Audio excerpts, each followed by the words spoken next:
We have a super special guest today. He is the owner of the Aspire Tour. He is someone that is out there helping a ton of people. He's exited over 113 companies, and he gives the steps to his leadership of like from the beginning in his early 20s, started businesses to where he is today, literally running, you know, 8, 9-figure businesses, 10-figure businesses out there.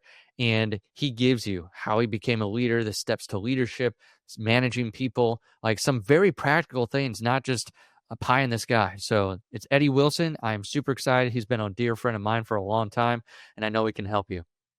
Welcome back to the Profit First REI podcast. Have a special guest today, Eddie Wilson. He's a long-term friend of mine, and he is the king of exits. I think he's been rightfully named so because he's how many, Eddie, has it been that you've exited in companies? It's over 100 now. I'm probably in the 100. I'm in the 110, 113 range, something like that. So when people say serial entrepreneur, they want to grow up and be like you, is what they're really trying to do, is like go out there and do all the companies and exits and That's do true. things like that. So we'll see. I don't know. That's what I picture of that serial entrepreneur out there. But you're also big on giving and purpose and the mission because, I mean, to have that many exits, there has to be something that's driving all of that. I think, especially since I know you, it's a lot more than just to say that you've exited more than 100 companies. And we could take this so many different directions, but let's start there. Like, why? Why do that many exits? I'm sure not all of them were great and happy landings or out of 100, just, statistically speaking. So why keep pushing through? What's the ultimate goal that you're going after? Yeah. So for me, you sell one or two companies, you make enough money, and another car, another house, another vacation, just, is not going to grant fulfillment in your life. I always say that fulfillment never comes at the end of a dollar. It just can't, and it won't. You're going to chase dreams that you're never going to get to. And so many entrepreneurs find that, that space. They're climbing a mountain and they get to the peak of that one. They realize like, oh, there's one bigger. And then they get to the top of that one. Oh, there's another one bigger. And they just get into this like cyclical thing. And so for me, I found more of an anchor in purpose years ago. That really the business is as a means to an end in that purpose. So my goal is really to endow my nonprofit so that, we work in over 108 countries today. And we do a lot of amazing things like feeding orphans and housing and clothing and clean water projects and building sustainable businesses. And we've got a broadcast company that has messages of faith. And so we got all these things. But my goal today is, yes, while I'm expanding those things, it's also about creating an endowment process so that I don't pass on the burden of sustaining it. Like many of the business owners today that have found kind of purpose in their life, I always feel like it's like you find success, then you're like, oh, wait a minute, that didn't bring me the feeling I wanted. So now I got to find purpose. Then they kind of like allow their success to ladder into purpose, but then they never find legacy. And legacy is the ability to pass something on without creating a burden to the next generation. And so while I want to pass on the orphanages and the feeding centers and all that we do, I don't want someone to feel like, man, I have to make on top of everything else I'm doing another $4 or $5 million a year just to make this thing work. And so I'm in this phase now of continuing to grow, but also endowing it so that as I pass it on, it can live on in perpetuity. For those that might not know what endow means, does that sum it up? Just making sure that it runs without having someone else do it, or like how would you sum that up? Endowment. It's going to need a board. It's going to need somebody at the helm. But from a Yeah. financial resource perspective, it's about creating vehicles where I'm investing and putting a ton of cash and capital into vehicles that live beyond me, that are tied back to the nonprofit so that it lives in perpetuity. They don't have to, I don't mind if I pass it on and they want to keep fundraising and do projects, but it's like the actual like maintenance of the nonprofit I want to be cared for in these financial vehicles that I'm creating to sustain it. I think we could stay there for a long time on just purpose, mission, all of that. I know you're huge on that. I do, though, since a lot of our listeners are real estate investors, how has real estate played into your overall strategy? Or like, was that one of the first businesses, or when you sold one of your first, did you leverage that into real estate? Like, I want to know that side of it too. Yeah, I mean, I'm third generation real estate investor, grandpa, dad, me. So that naturally just happened. Hmm. I went into business, and my first business I exited, I did what, I was in my 20s, mid 20s, and I did, what a lot of 20-year-olds do. They do stupid things. And so I bought, a sports car and a beach house, and was talking to my dad, and he was like, "What are you doing? Like, you're a third generation real estate investor. Like, find a way to create freedom for yourself. Don't create bondage for yourself."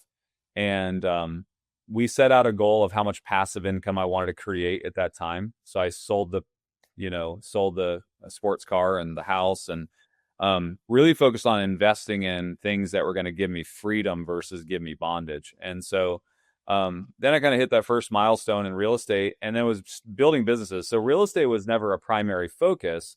It was just a vehicle I was constantly using while I was building businesses. I would say the primary focus of my life has always been building businesses. So as I built businesses, I would just acquire more real estate. And then when I had all the exits, in 2019, I had, the largest majority of the exits, and I poured a lot of that into multifamily. I went from single family into multifamily. Now I've got over 4,000 multifamily doors, and really, a lot of that was tax strategy. It was making sure that I was offsetting my non W-2 income through depreciation. Yeah. And number two, it was the endowment that I'm talking about. Like, good cash flowing, appreciating real estate is one of the best financial vehicles to pass on to something like in perpetuity. So like, you go do, funds or mutual funds, stocks, whatever. It's like, but a good appreciating cash flowing real estate asset that's passed on has a lot of taxable benefit. And so so real estate's always been my constant. No matter what business I have, I've always had real estate. I've shifted from doing primarily single family to now primarily multifamily, and now I do a ton of private lending and other things like that. But multifamily is still really the focus today. Okay. Well, very cool. So if you're out there, he started in the single family, went to multifamily, but it sounds like you're a businessman who also invests in real estate. And Correct. that's also a thing. That's the tax offset, it's the endowment, which is very cool.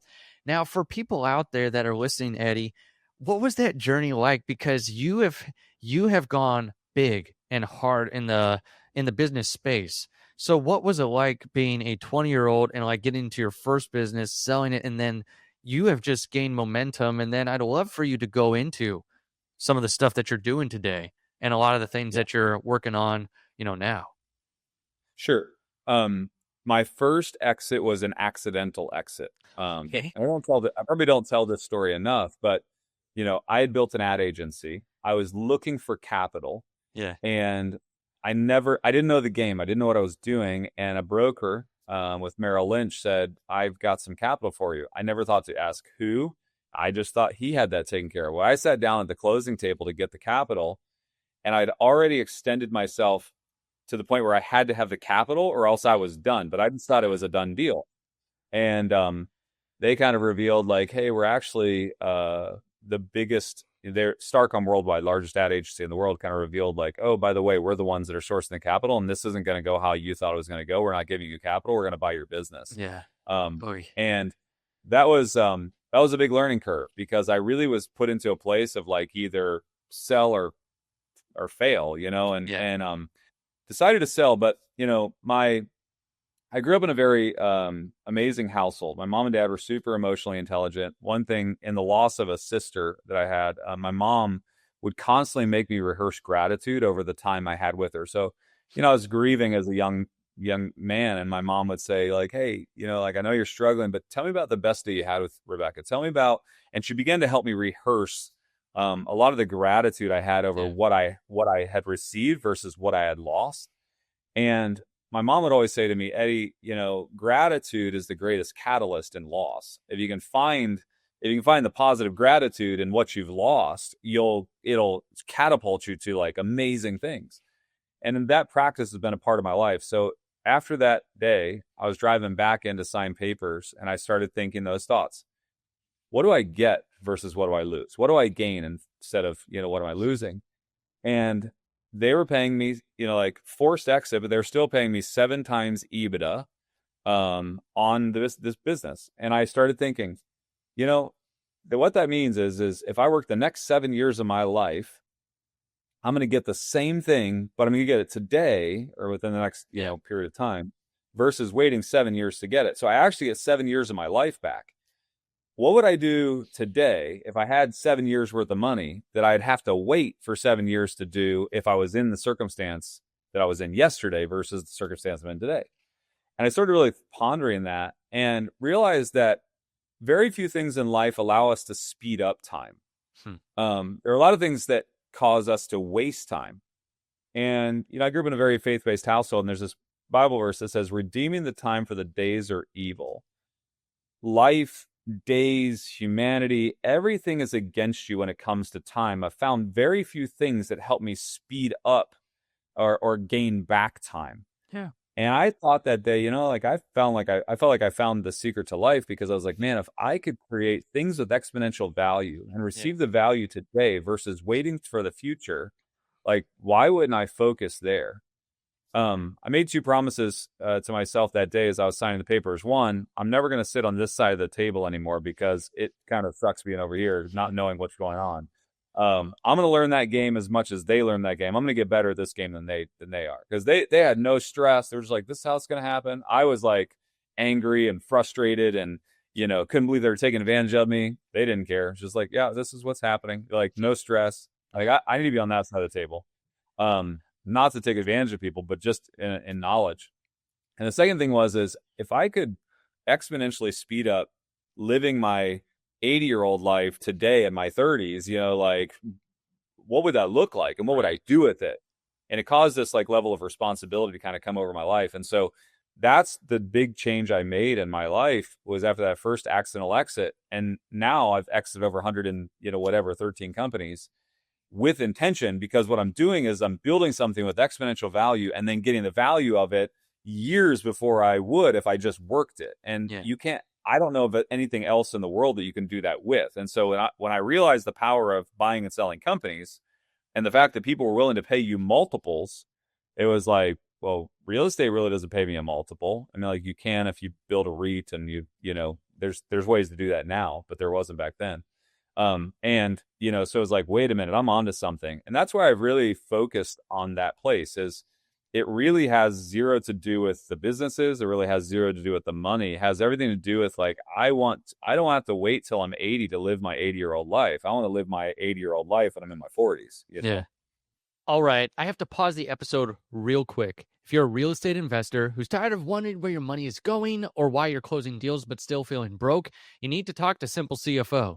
Simple CFO is Profit First certified and fully endorsed by Mike McAlowitz, the creator of Profit First himself. Our team specializes in helping real estate investors finally get control of their cash flow so you keep more money, you pay yourself consistently, and build a business that doesn't run on chaos. We'll help you implement the Profit First system the right way, set up the financial processes you've been missing, and give you a dedicated fractional CFO who actually understands investing and keeping track of your numbers on flips, wholesales, rentals, private lending, all of it. So if you want predictable profit instead of living deal to deal, head over to simplecfo.com and book your financial clarity call today. That's simplecfo.com. Stop living in confusion and start keeping the money you work so hard to earn. Now, back to the episode. Huh, that's pretty awesome. Then you've just kept rolling it into now you've got the 113 exits. I do want to ask, since that's the business side, and I feel like that's the business mindset that you've had through it, with that many companies you've worked with and been over and that now exited, you have a book out there called Titan Leadership. And Mm-hmm. how has that been having to become the leader of like a 7-figure company to now, the tens of millions to then the hundreds of millions like you're doing? It's like, how have you had to progress individually at during that journey? You know, my book, my book is that is specific to the journey of at one time I had 86 companies. That was the most companies I ever had at one time, which means that I had 86 leaders. Like, I wasn't the CEO of those companies. I was Yeah. leading the CEOs, right? I was leading the leaders, asset leaders, CEOs. And I constantly found a consistent pattern of things that made them successful and things that actually detracted from their success. Hmm. And my 7 principles I tie them to historical figures in the book, but really what it is it's the deficiencies I saw in their life. If you could solve this, where would you go? And I began to teach them, and I found like they really were all patterns. And so for me, life and business is a pattern, like the patterns of, business. That's why I built the empire operating system, right? Like I was like, if I'm going to formalize these businesses, I'm going to get into a place where I rinse and repeat. I better have a system and a process. I built it. It's called the empire operating system. Now we have 3,000 companies globally, operating on the empire operating system. The Titan leadership book is more about like, if I'm going to get my leaders to the ultimate potential that they have, they better be proficient in all 7 of these areas.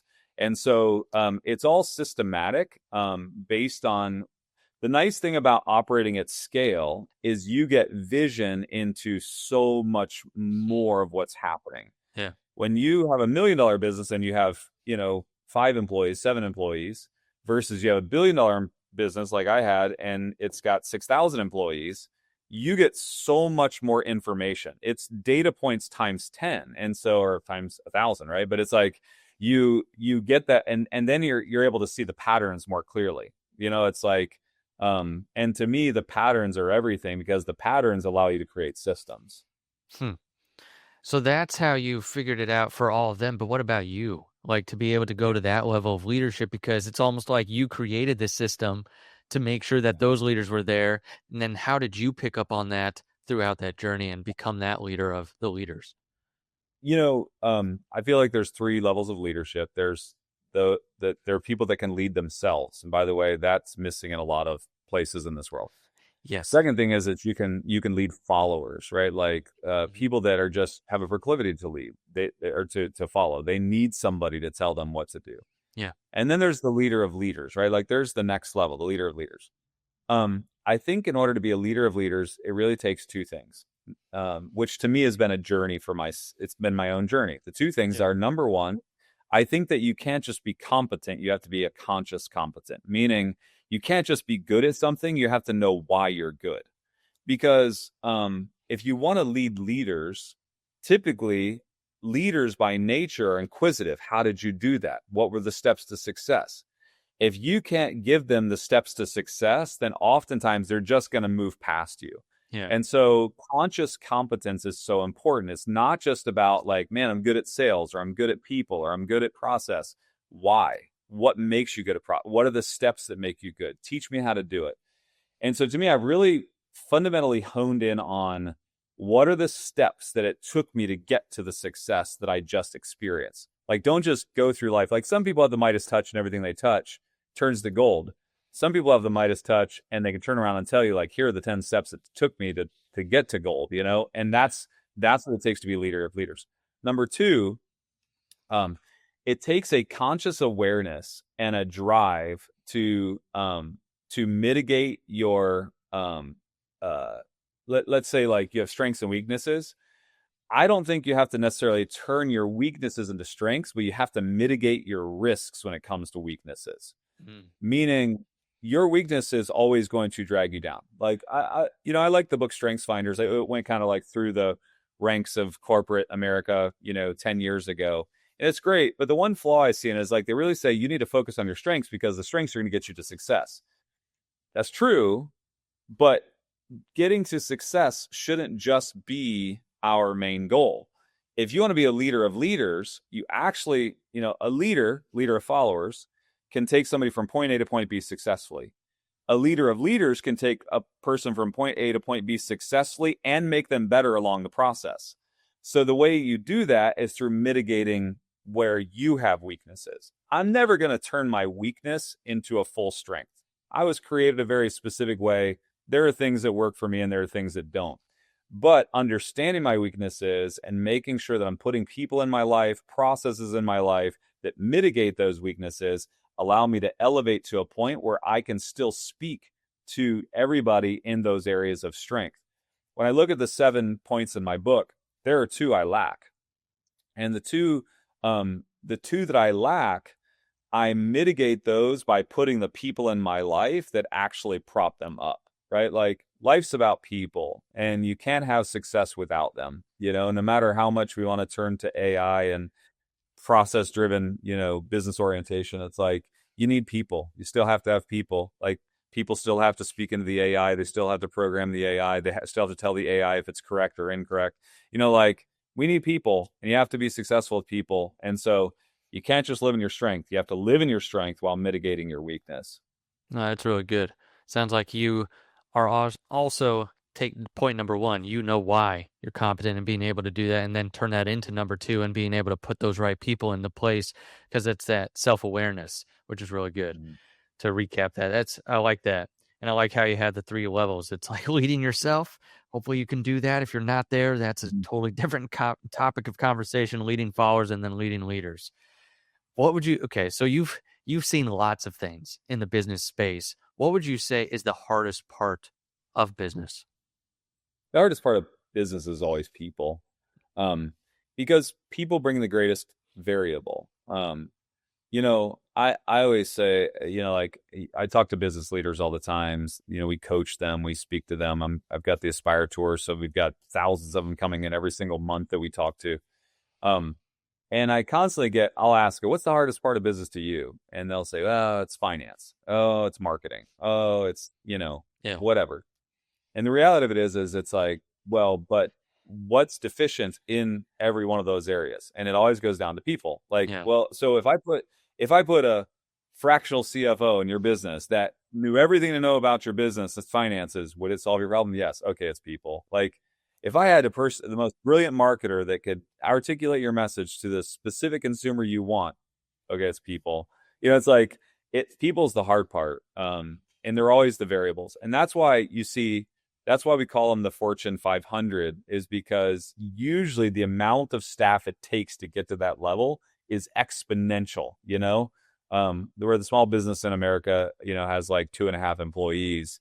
It's like, that's why there's, and honestly, it's why people struggle so much to get to the next level in small businesses, because they don't know how to manage their people. Like they don't know how to use people to their greatest strength and ability. okay. So would you say that most small business owners are either leaders of themselves or leaders of followers, and they don't Yes. graduate to the leader of leaders then in that example? Usually, in order for a person to step away from a W-2 job Yeah, and go on their own, they're typically a leader of themselves. Like they have enough self-regulation to get up in the morning, do the job, make the cold calls, go door to whatever it takes. They usually exemplify the leader of themselves. Um, where they really struggle is oftentimes the next level, which is the leader of followers, because most people, just because you can lead yourself doesn't mean you can lead someone else. yeah, And most people, the majority of people in this world, want to be led. Even if you can lead yourself, there's still a lot of people that still want to be led by someone else. They want someone to take, because it's fearful, right? Like it's really tough to be the person that's like, win or lose, it's on me, let's go, right? Like nobody wants that pressure. right. And so you see a lot of small business entrepreneurs struggle to lead followers. They want safety, they want stability, they want structure, they want all of these things. And that's what it takes to lead followers: structure, process. And that's where they get stuck at. That's usually as they're, and then leading leaders is just a different level. And there are very few people that do that well. Do you think that there's a way, because I know in your book you kind of boil it down into what the deficiencies are. Do you think that it is a skill that can be learned, or are people born being the leader of leaders and then they define that skill? Or is it like someone who doesn't have that skill can get the leader of leaders skill if they really pour themselves into Yeah. it? I I get asked that question a lot, and my belief is um the desire uh is almost innate and inside of you, Mm-hmm. but the characteristics and the skill set have to be learned.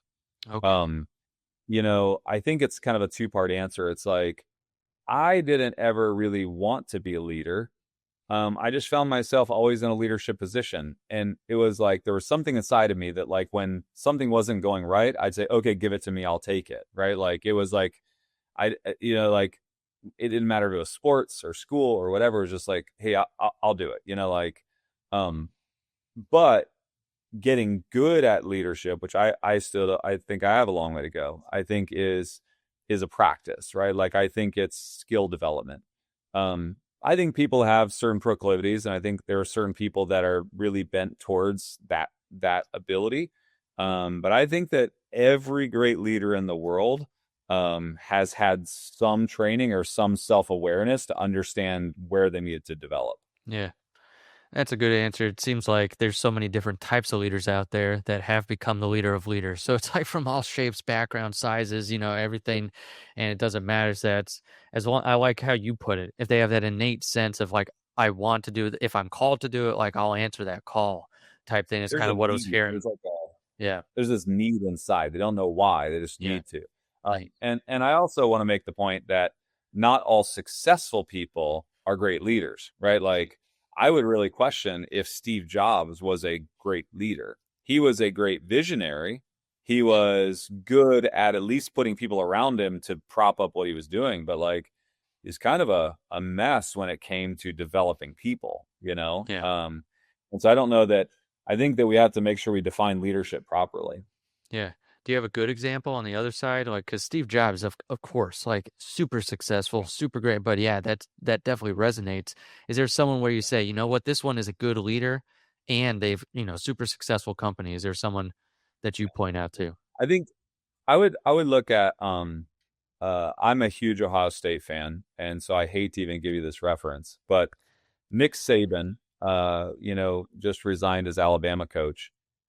Um, his players kind of rise up and talk about the Saban methods, but more than that, he has more coaches that he has taught that are now out coaching against him. Mm, And to me, the ability to replicate yourself on the same principles is really a good demonstration of leadership, like yeah, because leadership isn't just about, again, taking people from point A to point B. It's about taking them from point A to point B while making them better.